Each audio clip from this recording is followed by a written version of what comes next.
we have to stand up for the anthem here, or? Yeah, sure. You know what's American? All politics aside. It's good.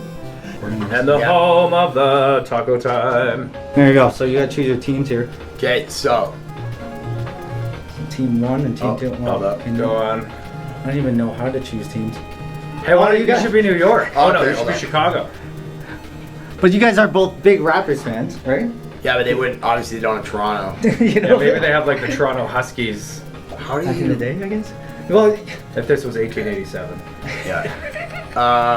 Go ahead. Should we just do it? Yeah, I'll be. because might be the Boston. guy has to shoot every time to change the teams. I'll be Chicago, Okay, cool. Let's do it. and then we'll just go And? Yeah, and all that stuff. So I was gonna ask you what your guys' nicknames are, but you guys already have nicknames. Yeah. So how did you guys get your nicknames then? Who gave you those names? When Ashley and I first met. Oh, that's a deep three. That was like a Oh, that was you. a Steph Curry three.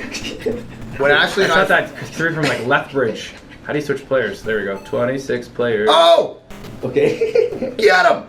Oh, out of bounds. Yeah, that's what I thought. So, When Ashley and I first met, he was the ubiquitous synergy seeking Ashley Boo Schultz, BOO-Schultz. Yeah. So that was already very unique and different. Okay. And then I was garage rapper. Modern NBA, you got to shoot the three in 1987. They had no idea what. I was the garage rapper Human Kebab. And so it was hilarious because when we became Ubiquitous Synergy Seeker, Yeah. oh! Nice. What? Radio guys were like, Ashley Bushels and Human Kebab, who writes this stuff? It's like, well, we do. How do you slam? Oh. Oh! We wear That was short sick. shorts. So you guys met, where do you guys meet? Like, you guys were working in the same place, right? Yeah, we were working on a golf course in Markham, Ontario, northeast of Toronto. Yeah. And it's funny because I had graduated university and I got offered my old job because I couldn't get a job in my field because I had no experience because I just spent the last 23 years of my life in school. Yeah. And then Ash got a job at the golf course in the serving at banquets because he wanted to reintegrate himself socially. And he just dropped out of a music program at college. Yeah, I was having a hard time being existing. So we went to the same place for totally different reasons, but in actuality, we were going to form the band that would change our lives. Wow. Well, yeah. So my sister asked me to get a DJ for her wedding, and then I had heard through the golf vine. The golf vine. Oh, he missed Oh, you it! missed it. Did you I do it? Wicked. Did I get a rebound? Okay. Yeah. So you heard through the golf. So I heard it line through the golf vine that Yeah. there was a enormous weirdo with a great haircut and a knack for spinning records, Yeah. and I got his number, and then we spent the weekend. The cottage was on it was at my cottage, and it was on an island, so we spent the weekend just being really dumb Yeah. with music, and it's Nice. It just yeah. Wow. It was very natural, and What kind of tunes did you spin at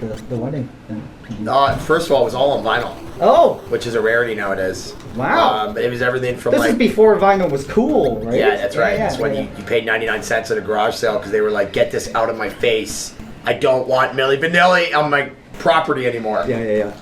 But Guns N' Roses, Milli Vanilli, Fine Young Cannonballs, Oh, nice. In Excess. Wow, you got everything. speaking of cannonballs, Oh, that was nice. what is Now, do you guys get free memberships at this golf course now since you've No. learned there? No. Funny enough, neither one of us has been back formally since the band became a thing. You know what I remember when I worked there? Blue Rodeo played at like a charity event. At the golf course? At the golf course. And I remember I was wearing my server outfit. I was like 26 working with like 15-year-olds. It was hilarious. And Nice.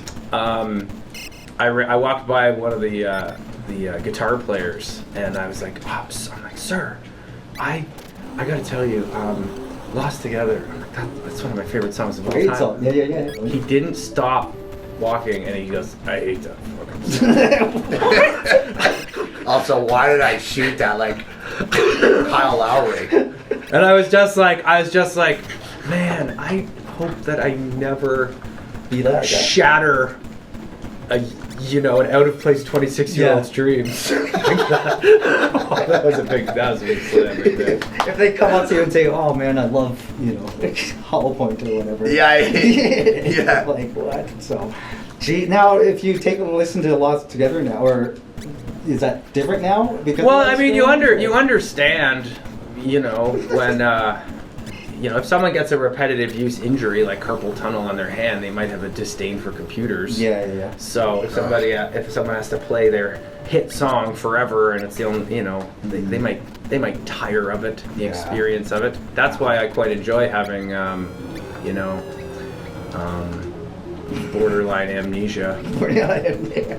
So what's your Like the goldfish memory? They only remember like the last 30 seconds is pretty much what their entire life has been. Yeah. I have a similar like experience as a human. So this career lends itself nicely to that disposition because there's a lot of repetition, but it always feels new.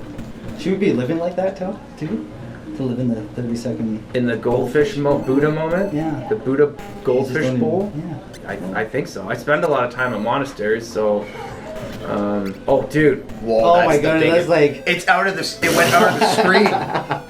That's as you asked him about the universe. Because you guys have been together for now a decade. Yes. Yes. Like, what's your advice and, you know, to... Because you guys are brothers now, basically, right? Or... I think that like one of the true advantages that we've had is that we've both been driven by the same desire to just want to perform and make music and please ourselves but make people happy. Yeah. And travel. Yeah. Make new experiences and friends. Oh, nice halftime show. This is great. Oh, it's the Wait, beaches. hold on. What are they playing? Itty bitty. It's the late show. What's up, beaches? It's been many years since we used to play shows together. Now you guys are doing arenas. Congratulations. Hanging out with Sir Elton John and Dave Grohl. And what is that blue thing? That looked like the taco time Whoa! cactus. Taco time cactus with hypothermia. Yeah, that's exactly. What you're saying? Just that like I mean, obviously a shared passion and desire to want to travel and you know, experience the highs and lows of what it means to be in a band. Like it's not the glossiest. Oh, are we switching different? Are we going different ways now? But I mean, Ash and I couldn't figure it Still out. the back pass were here. Okay. Ash and I started out as co-workers that just wanted to make music, and like we never really knew each other. Like I think a lot of bands, they start out, you know, in the same high school or the same college. They're actual like friends, and like Ash and I have kind of evolved in a friendship over the years. Yeah. But it's funny because it was band first, friendship second. Whereas like I feel like when you hear horror stories about a lot of bands, it's because in a lot of cases it's like they started too young. Yeah. They were friends first, but then the friendship went sour when they started traveling the world together.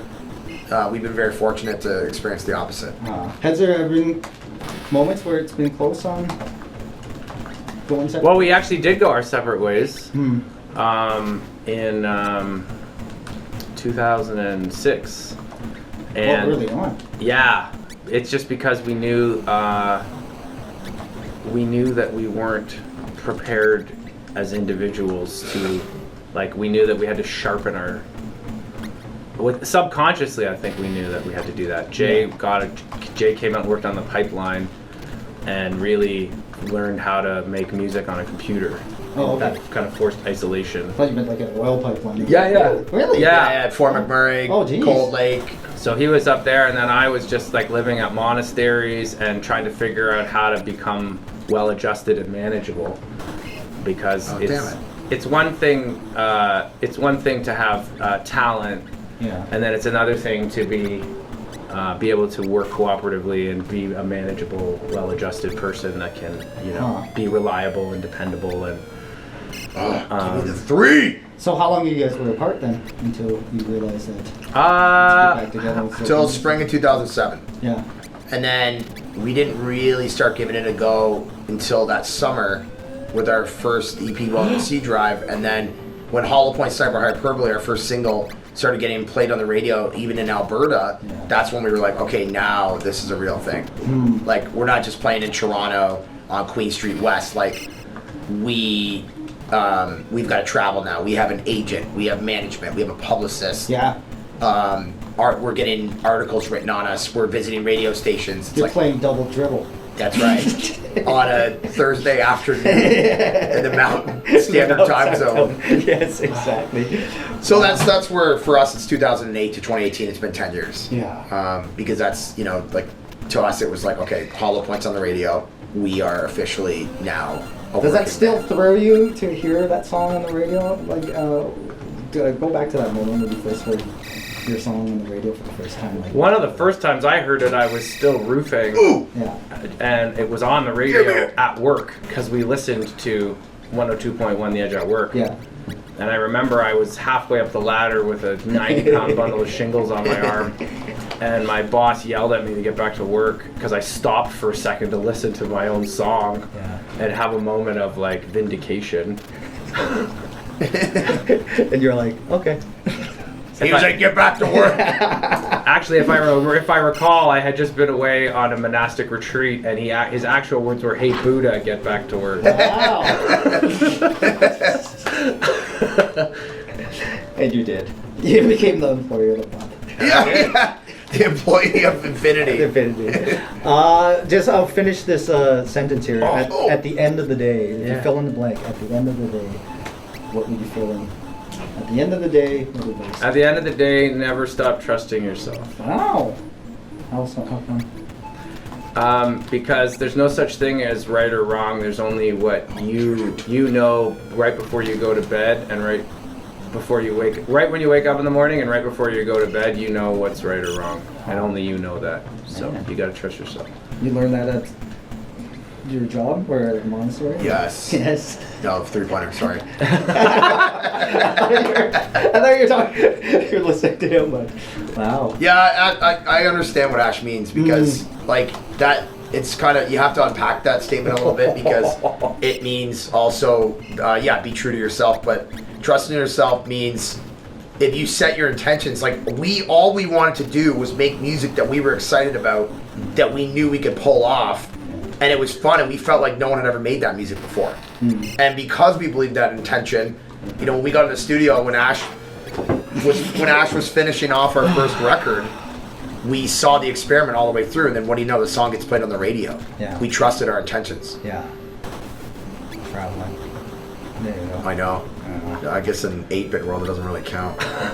Raptors win the. They won last night. No, are they going to win the whole thing? We're just hoping that they get to the finals. Yeah. That would be a first in Raptors franchise history. Has anyone hit a 3-ball in this game? I've hit like 4. What? Look at the scoreboard, bud. You know what? Screw the show. Screw the show tonight. You can just like play this. Yeah, we're gonna go play ball at both. just watch Double Dribble. They just want like we're the most like egotistical, self-centered band ever. It's like, no, watch us play NBA 8-bit with Rick Lee from X. I bet you they would still. They actually would. Be okay. Well, because then they would know for sure that you would have a drone camera floating over the entire venue.